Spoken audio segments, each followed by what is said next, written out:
Un des enjeux du parc, en fait, c'est d'enrayer la régression de l'agriculture, en fait, avec cette déprise agricole qui a eu lieu depuis on va dire après-guerre, en fait, sur des terrains qui sont difficiles. Hein. La plupart des terrains agricoles du PNR sont difficiles, et l'ensemble des bons terrains qui étaient plutôt au sud et irrigués ont plutôt été urbanisés. Donc aujourd'hui, enrayer la régression de l'agriculture, c'est d'une part profiter du fait qu'il y a un bassin de consommation énorme en dehors du territoire, mais il faut reconstituer à la fois la capacité de produire sur des terrains et la question de la pression foncière qui est l'enjeu principal. Sur la commune de Saint-Vallier, nous avions deux problématiques. Donc, la première, le foncier bien entendu, et ensuite la possibilité d'installer de jeunes agriculteurs sur notre commune. La problématique du foncier, c'est le coût, et pour le propriétaire qui a besoin d'avoir un revenu foncier qui peut être conséquent dans nos territoires, et de l'autre côté des agriculteurs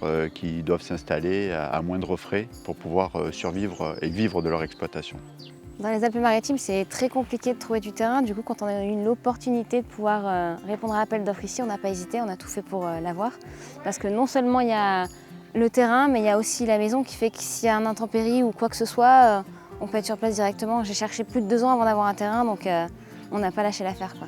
La question de l'accès au foncier, la question de croire que l'agriculture est un enjeu pour ce foncier et que ça peut créer de l'emploi sur le territoire aussi, tout ça nous conduit à animer le foncier. Il y a l'élevage qui est un enjeu fort du territoire et qui va occuper les grands espaces, et puis il y a tout ce qui est production alimentaire qu'on cherche à relocaliser sur le territoire. L'enjeu majeur pour nous, c'était au niveau de l'alimentation durable. Donc pour ça, nous avons engagé à nos côtés un chef de projet en alimentation durable. Et en plus de ça, nous avons eu bien entendu tous les acteurs du territoire, le parc naturel régional qui a été un acteur majeur avec la communauté d'agglomération, chambre d'agriculture, etc. Ce qu'on voit depuis déjà quelques années, c'est qu'il y a de nombreux acteurs qui s'occupent de l'agriculture, du foncier, mais tant que ça ne devient pas une préoccupation de la commune, de la collectivité qui est responsable de l'aménagement du territoire, eh ben c'est moins efficace. Donc en fait, l'implication d'une commune, ça apporte de l'efficience pour ces projets agricoles. On a toujours eu de manière assez rapide à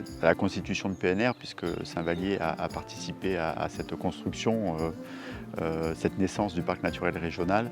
Donc vraiment notre souhait, c'est de s'inscrire dans la charte qui est de développer et de retrouver des terres agricoles sur notre territoire.